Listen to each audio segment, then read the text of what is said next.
Hello, good morning. तो आज हम लोग पढ़ते हैं डेवलपमेंटल बायोलॉजी के स्टेम सेल और उसके पोटेंसी के बारे में।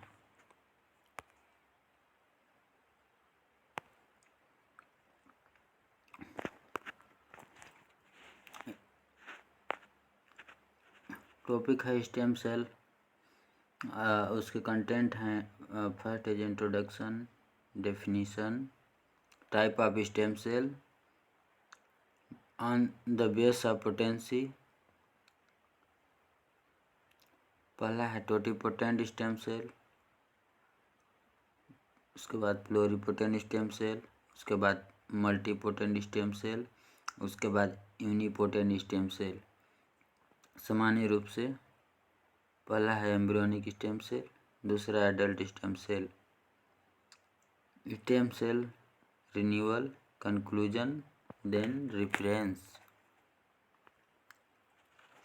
Introduction. Stem cell, a stem cell retain the ability to divide and recreate itself while also having the ability to generate progeny capable of specialization into a more differentiated cell type. Or stem cell are sometimes referred to as undifferentiated due to this maintenance of proliferative property. Cell potency. The potency of a cell is a intrinsic property and cell is greater than or equal to its fate. Cell potency is a cell ability to differentiate into other cell type. Stem cell वे cell होते हैं जो differentiate होके कई प्रकार के cell बना सकते हैं, और स्टेम सेल हमेशा अनडिफ्रेंशिएट होते हैं और डिटरमाइन नहीं होते हैं। मतलब कि ऐसे सेल जो अनडिफ्रेंशिएट सेल होते हैं स्टेम सेल कहलाते हैं, और विभिन्न प्रकार के सेल में डिफ्रेंशिएट होने की क्षमता को सेल पोटेंसी कहा जाता है। तो first is totipotent stem cell या totipotency. It is the ability of a single cell to divide and produce cell of differentiate cell in an organism or embryonic and extraembryonic cell. Example zygote. जैसे कि कोई zygote है और वह cell के सभी part बना सकते हैं, बॉडी के सभी पार्ट बना सकते हैं, ऐसे सेल को टोटिपोटेंट स्टेम सेल कहते हैं। जैसे कि एनिमल के जाइगोट हैं जो पूरे बॉडी का फॉर्मेशन कर सकते हैं। यदि प्लांट में देखें तो प्लांट में सभी सेल टोटिपोटेंट स्टेम सेल होते हैं। उसके बाद सेकंड देखते हैं प्लूरिपोटेंट स्टेम सेल। स्टेम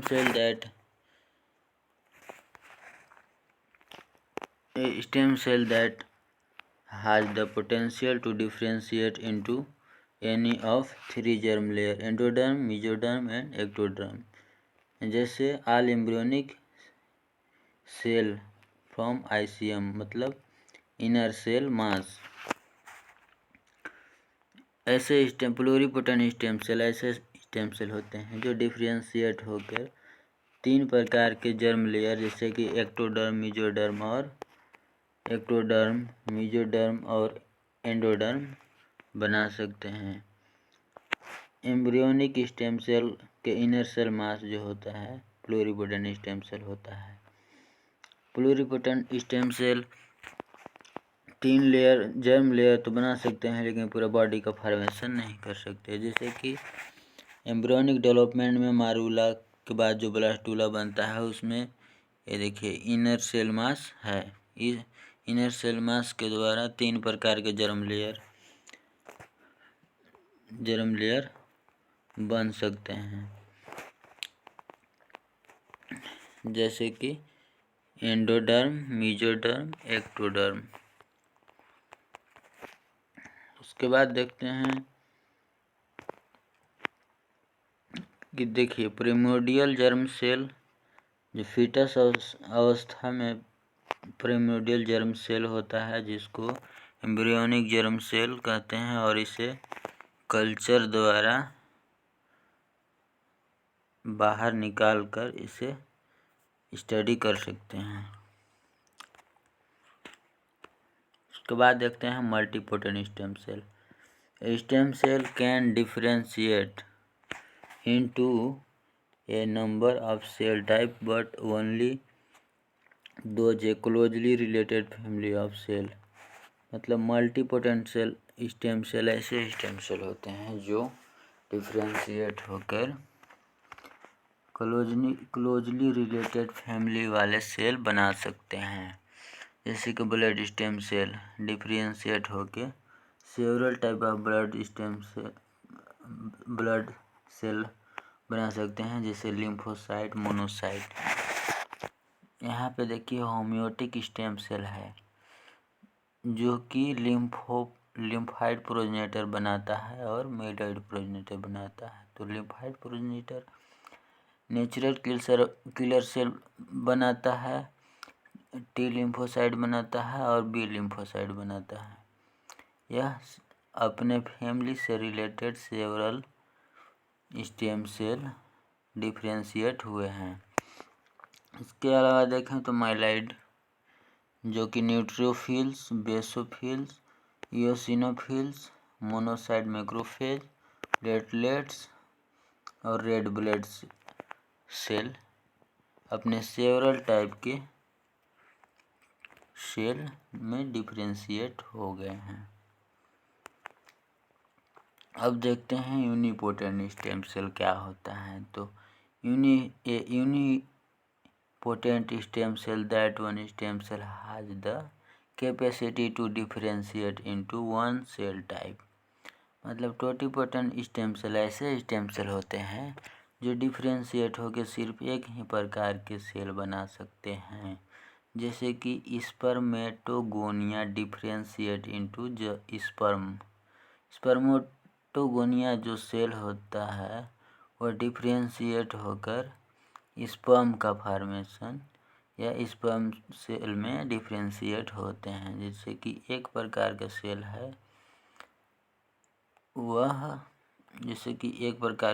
है और यह डिफरेंशिएट होकर एक ही प्रकार का सेल बना रहा है, जैसे कि यह स्पर्म है, एक इसके द्वारा बन रहा है, तो यह स्पर्मेटोगोनिया के द्वारा बन रहा है।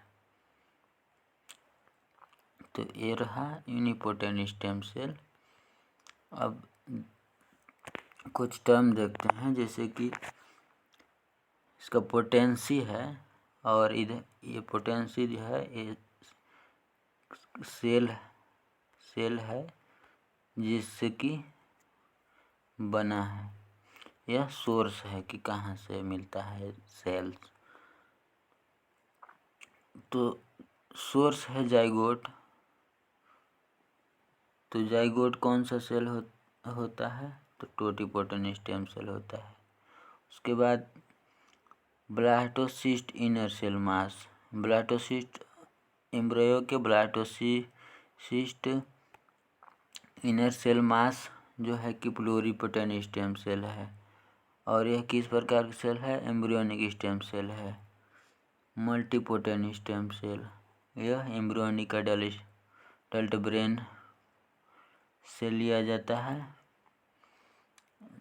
और यह मल्टीपोटेंट स्टेम सेल है। मल्टीपोटेंट सी का पोटेंशियल इसमें पाया जाता है। इसी प्रकार ब्रेन और स्पाइनल कॉर्ड में भी इस प्रकार के न्यूरल प्रोजेनिटर है, या भी मल्टीपोटेंट स्टेम सेल है। यह सेवरल प्रकार के स्टेम सेल अदर सेल में डिफरेंशिएट हो जाते हैं। रीजन ऑफ द ब्रेन इधर जैसे ही प्रोजेनिटर के बाद जो भी है unipotent stem cell. Stem cell renewal, stem cell कैसे अपने आप को रिन्यू करते हैं। Cell division can occur either symmetrical और एसिमेट्रिक, मतलब कि स्टेम सेल में दो तरह से सेल डिवीजन होते हैं, पहला है सिमेट्रिक और दूसरा है asymmetric. If the stem cell divide asymmetrically, it could stabilize the stem cell pool as well as generate a daughter cell that goes on to differentiate. This strategy involves two types of cell, a stem cell and a developmentally committed cell are produced at each division, is called the single stem cell asymmetry. Asymmetry cell division. If a stem cell division symmetrically, it could produce two self-renewing stem cell or two daughter cells that are committed to differentiate, resulting in respectively the expensive reduction of the resident stem cell population। तो इसको diagram से समझते हैं। ये पहला है symmetry और दूसरा है एसिमेट्री या symmetry population. Single cell asymmetry, जैसे कि कोई स्टेम सेल है, जैसे कोई स्टेम सेल है और यह सेल डिवीजन करता है तो एक कमिटेड सेल बनाता है और अपने जैसे ही एक सेल्फ रेप्लिका या प्रिकर्सर स्टेम सेल बनाता है। तो जब एक कमिटेड सेल और एक सेल्फ रेप्लिका बनाता है तो ऐसे सेल डिवीजन को एसिमेट्री सेल डिवीजन या सिंगल सेल एसिमेट्री डिवीजन कहा जाता है। उसके बाद दूसरा है पॉपुलेशन एसिमेट्री, सिमेट्रिकल डिफरेंशिएशन भी बोलते हैं। तो अपने ही जैसे रेप्लिका सेल स्टेम सेल जैसे कि दो ठो बना रहा है, यहाँ पर कमिटेड सेल भी दो ठो बना रहा है तो इसको एसिमेट्री बोलेंगे। तो पहला है एसिमेट्री और ये भी एसिमेट्री है लेकिन इसके साथ पॉपुलेशन वर्ड लगा हुआ है। तो यह सिमेट्रिकल बोलेंगे, सिंगल बोलेंगे तो, या एसिमेट्री जब तब बोलेंगे जब इसके साथ पॉपुलेशन लगा हो। तो रिन्यूअल कैसे होता है, तो एक सेल डिफरेंशिएट हो जाता है और एक सेल अपने जैसे ही बना लेता है। तो अपने ही जैसे बनाने का जो मतलब कैपेसिटी है या इसका गुण है उसी को रिन्यूअल के नाम से जाना जाता है। जैसे ही स्टेम सेल की कमी होती है तो वह अपने ही जैसे सेल बनाती है और अपने पूल को पूरा करते हैं। इसी प्रकार इसमें भी होता है। इस प्रकार से दो प्रकार से में सेल डिवीजन होता है और स्टेम सेल रिन्यूअल होते रहते हैं। Conclusion: a stem cell retain the ability to divide and create itself while also having the ability to generate progeny capable of specializing into a more differentiated cell type. Stem cells are sometimes referred to as undifferentiated due to this maintenance proliferate property. The potency of a cell is an intrinsic property and cell is greater than or equal to its fate. Cell potency is a cell ability to differentiate into other cell type. A stem cell return to the ability to divide and recreate itself, मतलब कि stem cell divide होकर विभिन्न प्रकार के cell में differentiate हो जाते हैं।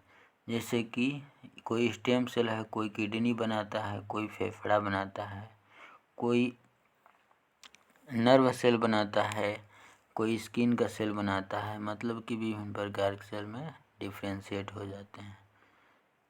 कोई बॉडी का भी फॉर्मेशन कर देते हैं। तो इस गुण को पोटेंसी के नाम से जाना जाता है। तो इस प्रकार से 4 प्रकार के स्टेम सेल पाए जाते हैं। First is totipotent, second is pluripotent, third is multipotent and fourth is unipotent.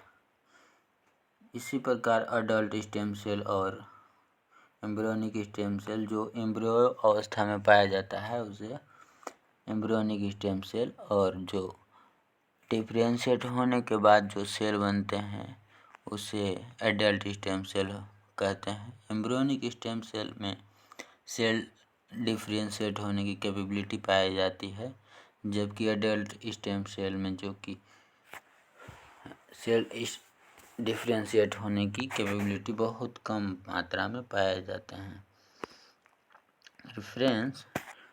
Reference Scott Gilbert book लिया गया है, जो कि 11th एडिशन है, development biology. Thank you so much for the attention. इसके अलावा और इधर है जो कि paracrine signalling, juxtacrine signal. First is paracrine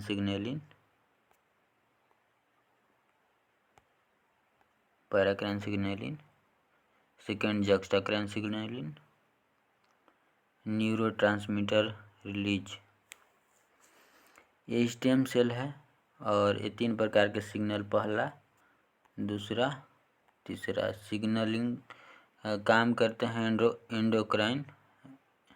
पहला है पैराक्राइन सिग्नलिंग, दूसरा जस्टाक्राइन सिग्नलिंग, तीसरा है एंडोक्राइन सिग्नलिंग। तो ये 3 प्रकार के सिग्नलिंग है जो कि स्टेम सेल के गुण में बनाए रखने का कार्य करता है। ये तीनों सिग्नलिंग कार्य करते हैं जो कि स्टेम सेल अपने गुण को बनाए रखते हैं। यदि स्टेम सेल इसके बाहर आ जाता है तो वह डिफ्रेंशिएट हो जाता है, और इसके अंदर रहता है तो वह अनडिफ्रेंशिएट रहता है। तो ये जिस एरिया में स्टेम सेल होते हैं उसे स्टेम सेल नीश के नाम से जाना जाता है। स्टेम सेल नीश के नाम से जाना जाता है। इस एरिया को स्टेम सेल नीश के नाम से जाना जाता है।